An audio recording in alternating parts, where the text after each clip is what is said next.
बिस्मिल्लाहिर्रहमानिर्रहीम। दोस्तों, आज हम एक ऐसे सवाल पर बात करने जा रहे हैं जो हर इंसान की जिंदगी से जुड़ा है। आखिर अल्लाह ने हमें क्यों पैदा किया? क्या सिर्फ खाने, कमाने और सोने के लिए, या फिर इसके पीछे कोई बड़ा मकसद है? अल्लाह ताला ने इस पूरी कायनात को एक बेहतरीन निज़ाम के साथ बनाया है। सूरज अपने वक्त पर निकलता है, चांद अपनी मंजिल तय करता है, हवा चलती है, बारिश होती है, हर चीज़ अल्लाह के हुक्म पर चल रही है। लेकिन इन सब के बीच अल्लाह ने जिस मखलूक को सबसे ज़्यादा इज्जत दी, वो है इंसान। इंसान को अल्लाह ने अक्ल दी, समझ दी, सही और गलत में फ़र्क करने की ताकत दी, और फिर कुरान में साफ ऐलान कर दिया, मैंने जिन और इंसान को सिर्फ अपनी इबादत के लिए पैदा किया है।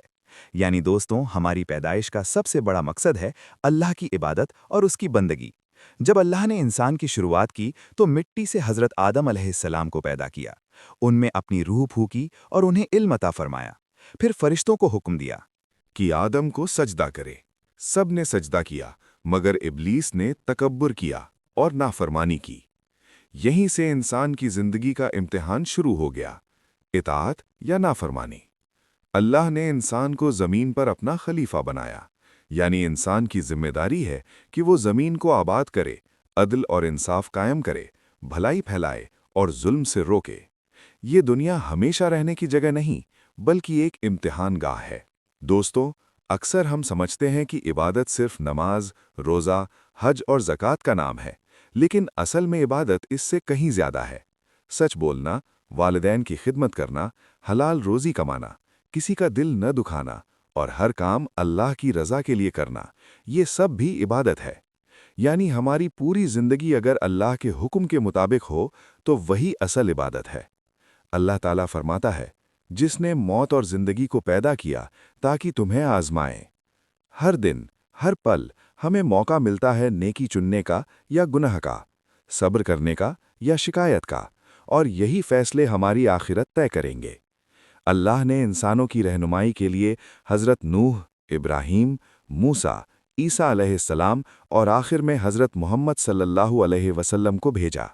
सबका एक ही पैगाम था, अल्लाह की इबादत करो और उसके सिवा किसी को माबूद न बनाओ। कामयाब वही इंसान है जो ईमान लाए, नेक आमाल करे और अल्लाह और रसूल सल्लल्लाहु अलैहि वसल्लम की इताअत करे। उसके लिए जन्नत का वादा है, और जो इस मकसद को भूलकर दुनिया में खो जाए, उसके लिए आखिरत में बड़ा नुकसान है। तो दोस्तों, आज हमें अपने आप से ये सवाल करना चाहिए, क्या हम अपनी ज़िंदगी उस मकसद के लिए गुजार रहे हैं जिसके लिए अल्लाह ने हमें पैदा किया? याद रखिए, हम इस दुनिया में सिर्फ मेहमान हैं। हम आए हैं अल्लाह को पहचानने, उसकी बंदगी करने और उसकी रज़ा हासिल करने के लिए। और दोस्तों, जब इंसान अपने मकसद को पहचान लेता है तो उसकी जिंदगी की दिशा बदल जाती है। फिर उसके लिए हर मुश्किल एक इम्तिहान बन जाती है और हर आसानी एक नेमत। वो जान लेता है कि जो कुछ उसे मिल रहा है वो इत्तेफाक नहीं, बल्कि अल्लाह की तरफ से आजमाइश है। माल मिले तो शुक्र, तकलीफ आए तो सब्र, यही मोमिन की पहचान है। रसूल अल्लाह सल्लल्लाहु अलैहि वसल्लम ने फरमाया, मोमिन का हर हाल उसके लिए भलाई है। अगर खुशी मिले तो शुक्र करता है और अगर मुसीबत आए तो सब्र करता है, और दोनों ही हाल में उसके लिए अज्र है। दोस्तों, कुरान हमें बार बार याद दिलाता है कि ये दुनिया धोखे का सामान है। इसकी चमक दमक कुछ वक्त की है, लेकिन आखिरत की जिंदगी हमेशा रहने वाली है। आज जो ताकत है कल कमजोरी बन जाएगी, आज जो दौलत है कल हिसाब बन जाएगी। इसलिए अक्लमंद वही है जो आने वाली जिंदगी के लिए तैयारी करे। अल्लाह ताला फरमाता है, और आखिरत का घर तो परहेजगारों के लिए बेहतर है। क्या तुम समझते नहीं? याद रखिए दोस्तों, कब्र पहला मरहला है आखिरत का। वहां ना माल काम आएगा, ना औलाद, ना उहदा। साथ जाएगा तो सिर्फ हमारा ईमान और हमारे आमाल। जब इंसान कब्र में उतारा जाएगा तो उससे पूछा जाएगा, तेरा रब कौन है, तेरा दीन क्या है, और ये आदमी कौन है जो तुम्हारे बीच भेजा गया? उस वक्त वही कामयाब होगा जिसने दुनिया में अल्लाह को रब माना, इस्लाम को दीन माना और मोहम्मद सल्लल्लाहु अलैहि वसल्लम को अपना नबी और रहनुमा माना। दोस्तों, मकसद हयात को भूलने की सबसे बड़ी वजह गफलत है। हम मोबाइल में, दुनिया की दौड़ में, नाम और शोहरत की चाह में इतने खो जाते हैं कि मौत को भूल जाते हैं। हालांकि मौत एक ऐसी हकीकत है जो हर दरवाजे पर दस्तक देगी, न उम्र देखेगी न हालात। इसलिए आज वक्त है कि हम जाग जाएं, तौबा करें और अल्लाह की तरफ लौट आएं, क्योंकि अल्लाह रहमान है, रहीम है। वो अपने बंदों की तौबा को पसंद फरमाता है।